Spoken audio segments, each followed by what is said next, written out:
Hi friends, welcome to our channel. இனி நாம பார்க்க போறது சூப்பரான ஒரு ஸ்நாக்ஸ் ரெசிபி தான். வாங்க வீடியோக்குள்ள போலாம். இப்போ நாம பண்ண போறது டீக்கடை பஜ்ஜி. டீக்கடை பஜ்ஜிக்கு வாழைக்காய் எடுத்துர்க்கேன். உங்களுக்கு வாழைக்காய் பிடிக்கும்னா வாழைக்காய் எடுத்துக்கோங்க. இல்ல உருளைக்கிழங்கு இல்ல வெங்காயம். இது மூணுல எது வேணாலும் எடுத்துக்கலாம். நீங்க வெங்காயம் செய்யறதா இருந்தாக்கா நல்ல பெரிய வெங்காயமா எடுத்துக்கோங்க. வெங்காயத்துல இந்த நடுவில் இருக்கிற இந்த முகில் எடுக்காதீங்க. எடுத்தீங்கன்னாக்கா யூஸ்வலாக நம்ம எல்லா கிரேவிக்கு சட்னி எது செய்கிறதா இருந்தாலும் இந்த நடு போர்ஷனை எடுத்துருவோம். ஆனால் இதுக்கு எடுக்கக்கூடாது. இதை எடுத்தாக்கா இந்த நம்ம கட் பண்ணும்போது இது லேயர் லேயராக கலண்டு வந்துடும். இதை எடுக்காமல் இருந்தால் தான் நமக்கு லேயர் கலண்டு வராது. வாழைக்காய் நல்லா ஃப்ரெஷ்ஷான வாழைக்காய் எடுத்துக்கோங்க. 2 நாள் 3 நாள் ஆகுதுன்னா உள்ளுக்க ஒரு மாதிரியாக பழுத்த மாதிரி இருக்கும். அது பஜ்ஜிக்கு நல்லா இருக்காது. வாழைக்காக்கு தோல் எடுக்கும்போது இந்த சைடில் இருக்கிற இதை எடுக்கக்கூடாது. நடுவில் உள்ள தோலை மட்டும்தான் எடுக்கணும். இந்த தோல் இருக்கணும். அப்போ தான் வாழைக்காய் நம்ம ஸ்லைஸ் போடும்போது உடையாமல் வரும். இப்போ நான் இதை எடுத்து காட்டுறேன் பாருங்கள். நடுவில் உள்ளது மட்டும்தான் எடுக்கணும். இதே மாதிரி நான் ஃபுல்லாக எடுத்துட்டு காட்டுறேன். இப்போ பார்த்தீங்கன்னா வாழைக்காயில் நான் இந்த இடத்துலலாம் தோல் எடுத்துட்டேன். அதே இந்த இடத்துல தோல் எடுத்துருக்க மாட்டேன். அதாவது மேலால் உள்ள தோல் மட்டும் லைட்டாக எடுத்துட்டு உள்ளுக்கு உள்ள அந்த தோல் இருக்கும். இந்த இடத்துல கொஞ்சம் வேகமாக எடுக்கக்கூடாது. இப்போது உருளைக்கிழங்கு எடுத்திருக்கேன். உருளைக்கிழங்கு எப்போதுமே பஜ்ஜிக்கு வாங்கும்போது ஃப்ரெஷ்ஷானது வாங்குங்க. பழைய உருளைக்கிழங்கா இருந்ததுனாக்கா ஒரு மாதிரியாக கொல கொலன்னு இருக்கும், நல்லா இருக்காது. பழசா புதுசான்னு தெரிஞ்சுக்கிறதுக்கு இந்த இடத்துல இந்த மாதிரி எடுத்து பார்த்தோம்னாக்கா ஃப்ரெஷ்ஷாக இருக்கிறது நல்லா வெள்ளையாக இருக்கும், கெட்டியாக இருக்கும் உருளைக்கிழங்கு. பழசு இந்த இடத்துல நம்ம அழுத்தும் போது அமுங்கும். அந்த மாதிரி வாங்கிடாதீங்க பஜ்ஜிக்கு உள்ளது. இப்போ இதுக்கும் நான் தோல் எடுத்துகிட்டு காட்டுறேன். உருளைக்கிழங்கும் தோல் எடுத்தாச்சு. இப்போ இதையும் வச்சுக்கலாம். மூணையுமே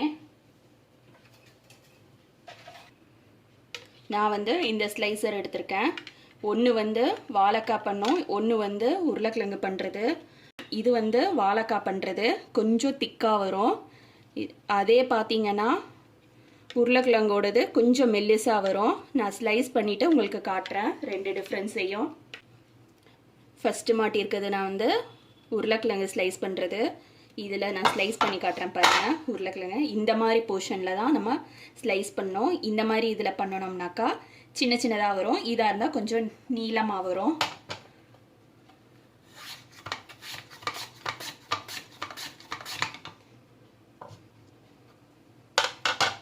இது பார்த்தீங்கன்னா எந்த அளவுக்கு திக்னஸாக இருக்குன்ட்டு. இதே இதில் நம்ம வாழைக்காவை பண்ணணும்னா வாழைக்காய் மெல்லிஸாக வரும். மெல்லிஸாக வந்ததுன்னா உடஞ்சிரும். வாழைக்காய் பண்ணுறதுல உருளைக்கிழங்கு பண்ணக்கூடாது. உருளைக்கிழங்கு திக்காக வந்துடும். அதாவது இந்த ஸ்லைசரில் நம்ம பண்ணக்கூடாது. இதில் பண்ணினோம்னா திக்காக வரும், வேகவே வேகாது பஜ்ஜி. அப்புறம் உள்ளுக்குள்ளே மாவாக இருக்கும். ஏன்னா நம்ம பச்சையாக தான் இது யூஸ் பண்ண போகிறோம், வேக வைக்க போகிறதில்ல. நான் ஃபுல்லாக எல்லாமே ஸ்லைஸ் பண்ணிவிட்டு காட்டுறேன். உருளைக்கிழங்கு நான் பாதி தான் ஃபஸ்ட்டு ஸ்லைஸ் பண்ணுறேன். எப்போதுமே நம்ம எப்போ நம்ம பொரிக்க போகிறோமோ அந்த நேரத்தில் தான் உருளைக்கிழங்கு ஸ்லைஸ் பண்ணணும். இல்லைன்னா கலர் மாறிடும், ப்ளஸ் தண்ணி விட ஆரம்பிக்கும். தண்ணி விட ஆரம்பிச்சிச்சுன்னா இந்த இதை இப்போ ஸ்டிஃபாக இருக்கிறது தண்ணி விட ஆரம்பிச்சிச்சுனாக்கா அந்த ஸ்டிஃப்னஸ் போயிடும், நல்லா இருக்காது. நான் இப்போ பாதி மட்டும் பண்ணிக்கிடுறேன். இப்போ இது பார்த்தீங்கன்னா வாழைக்காய் ஸ்லைசர் மாட்டியிருக்கேன். இது கொஞ்சம் திக்காக இருக்கும். இப்போ இது நான் பெரிய டீ கடையில் போடுற மாதிரியே பெருசாக போட்டு காட்டுறேன்.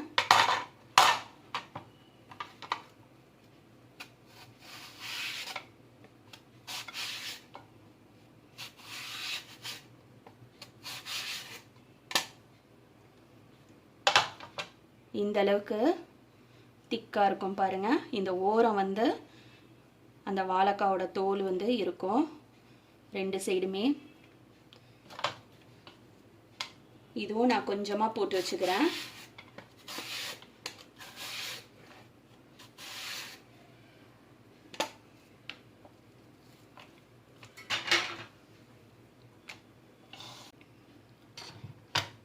நம்ம வாழைக்காவும் உருளைக்கிழங்கும் அந்த ஸ்லைசர் வச்சு ஸ்லைஸ் பண்ணோம். ஆனால் வெங்காயம் வந்து அந்த ஸ்லைசரில் பண்ண முடியாது. கத்தியை எடுத்துக்கிட்டு தான், கத்தியில் தான் பண்ணோம். ஒரு ஷார்ப்பான நல்ல கத்தி எடுத்துக்கோங்க.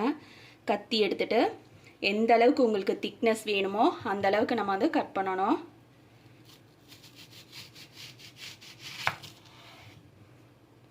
இந்த அளவு திக்னஸ் இருந்தால் போதும். ரொம்ப திக்காக இருந்ததுனாக்கா வேகாது, பச்சையாகவே இருக்கும், நல்லா இருக்காது. இதே மாதிரி எல்லாமே நான் கட் பண்ணிவிட்டு வெங்காயத்தை காட்டுறேன். இப்போ இதையும் எடுத்து வச்சுக்கலாம் ஒரு பக்கமாக. இப்போது நாம் வந்து பஜ்ஜிக்குள்ளே மாவு ரெடி பண்ணிக்கலாம். இது கடலை மாவு எடுத்திருக்கேன். அளவுகள் எல்லாமே நான் வந்து டிஸ்கிரிப்ஷனில் கொடுக்குறேன், செக் பண்ணிக்கோங்க. கார்ன்ஃப்ளவர் ஆட் பண்ணியிருக்கேன்.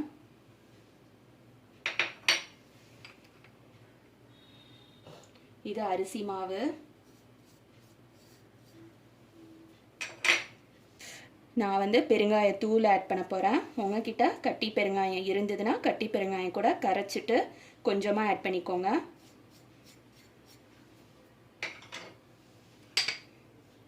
இது வந்து வெறும் மிளகாத்தூள்.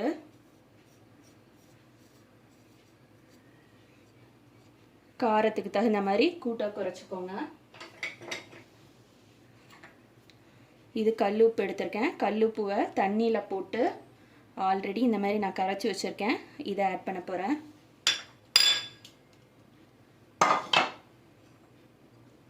கொஞ்சமாக நான் ஓமம் சேர்த்துக்கிறேன். உங்களுக்கு விருப்பம் இருந்தால் நீங்கள் வந்து ஓமம் ஆட் பண்ணிக்கோங்க. அப்படி விருப்பம் இல்லைன்னா இதை ஸ்கிப் பண்ணிக்கோங்க. பொதுவாக ஓமம் எதுக்காக சேர்க்குறது அப்படின்னா, பஜ்ஜி வந்து கடலை மாவு சேர்ந்தது. கடலை மாவு வந்து சீக்கிரத்தில் டைஜஸ்ட் ஆகாது. ஓமம் சேர்த்தோம்னாக்கா சீக்கிரமாக டைஜஸ்ட் ஆகும். அது இல்லாமல் இதோட ஃப்ளேவர் வந்து நல்லா என்ஹான்ஸ் பண்ணி கொடுக்கும் பஜ்ஜிக்கு. இது ஆப்பச்சோடா எடுத்திருக்கேன்.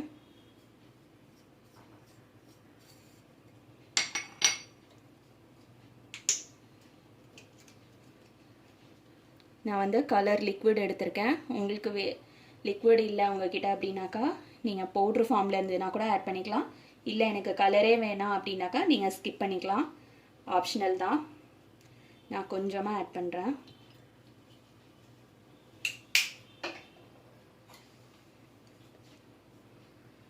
ஃபஸ்ட்டு கொஞ்சமாக தண்ணி ஊற்றிக்கலாம்.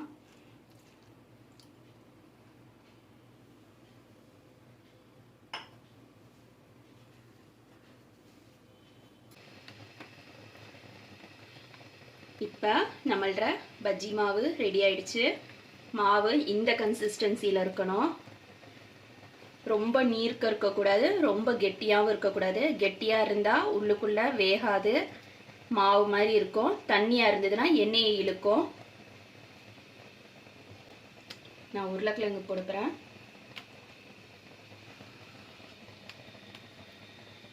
எண்ணெய் வந்து மிதமான சூட்டில் இருக்கணும்.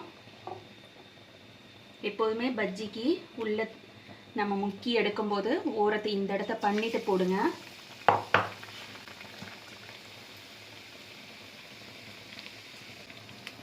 திரும்ப இன்னொன்று போட்டு காட்டுறேன். இந்த இடத்த வந்து இப்படி லேசாக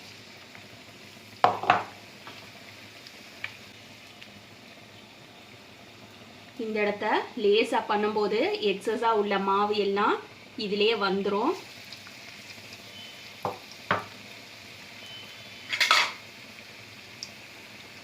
போட்ட உடனே திருப்ப வேணாம், கொஞ்சம் நேரம் விட்டுட்டு அப்புறமா நம்ம திருப்பிடலாம்.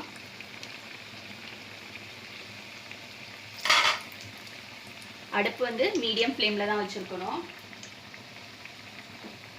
இப்போது வெங்காயம் போட்டு காட்டுறேன்.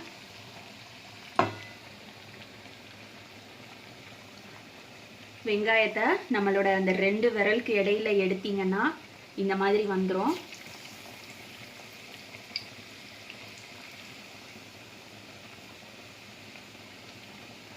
இந்த மாதிரி முக்கி எடுத்துட்டு 2 விரலுக்கு இடையில எடுத்து இப்படி போட்டுறணும்.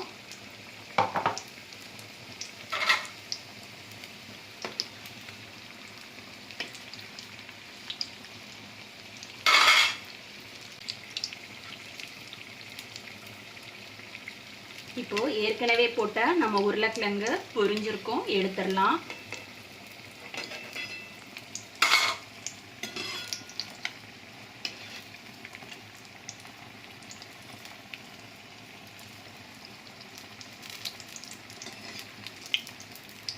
பாருங்க எந்த அளவுக்கு நல்லா உப்பி வந்திருக்கு அப்படின்னு சொல்லிட்டு. நம்ம கரெக்டாக மாவு தண்ணி எல்லாம் கரெக்டாக சேர்த்தாக்கா டீ கடை பஜ்ஜியை விட சூப்பராகவே வரும்.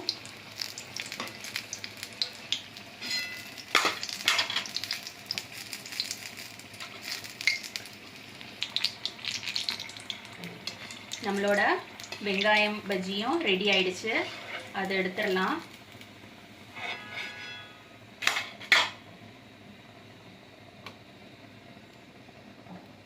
இப்போது வாழைக்காய் போட போகிறேன். வாழைக்காய்க்கும் இந்த மாதிரி எடுத்துருங்க, எக்ஸஸாக உள்ளதை.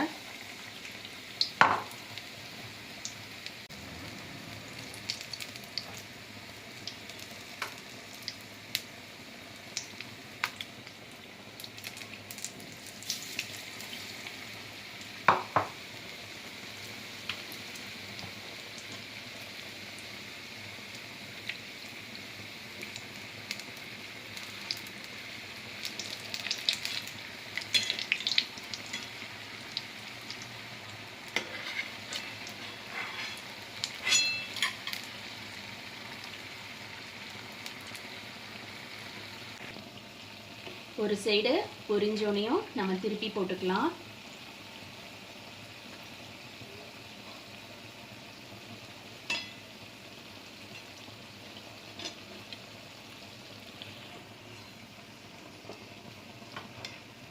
நம்மளோட வாழைக்காய் பஜ்ஜியும் ரெடி ஆயிடுச்சு. இப்போ இதை எடுத்து வடித்தட்டில் போட்டுக்கலாம்.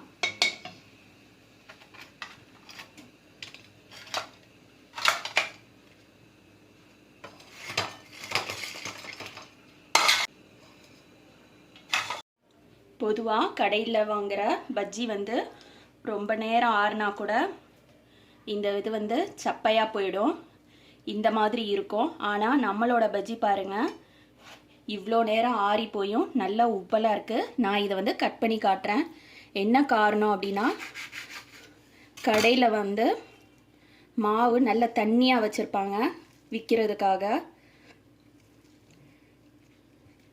மாவு நம்ம தண்ணியாக கரைச்சோம்னா இந்த அளவுக்கு வராது, ஒழுங்காக நல்லா அப்படி ஃப்ளஃபியாக இருக்கும் நம்மளோடது. ஆனால் கடையில் வாங்கினது வந்து சப்பையாக இருக்கும். அது வந்து உருளைக்கிழங்கு பஜ்ஜியாக இருக்கட்டும், இல்லை வாழைக்காய் பஜ்ஜியாக இருக்கட்டும், எல்லா பஜ்ஜியுமே வந்து சப்பையாக இருக்கும். ஆனால் நம்ம வீட்டில் செய்யும்போது நல்லா இருக்கும். இந்த மாதிரி நீங்களும் செஞ்சு பாருங்கள். கடைகளில் வந்து தேங்காய் சட்னி இல்லைனாக்கா தக்காளி சட்னி அது மாதிரி கொடுப்பாங்க. நான் வந்து இதுக்கு சாஸ் வச்சுருக்கேன். இந்த சாஸ் வந்து வீட்லேயே செஞ்சது. இதோட வீடியோ லிங்க்கு நான் வந்து டிஸ்கிரிப்ஷன் பாக்ஸில் கொடுக்குறேன், செக் பண்ணி பாருங்கள் வீட்லேயே எப்படி சாஸ் செய்கிறது அப்படின்னு சொல்லிட்டு. இதே மாதிரி நீங்களும் உங்கள் வீட்டில் டீ கடை பஜ்ஜி செஞ்சு சாப்பிடுங்க. தேங்க்ஸ் ஃபார் வாட்சிங்.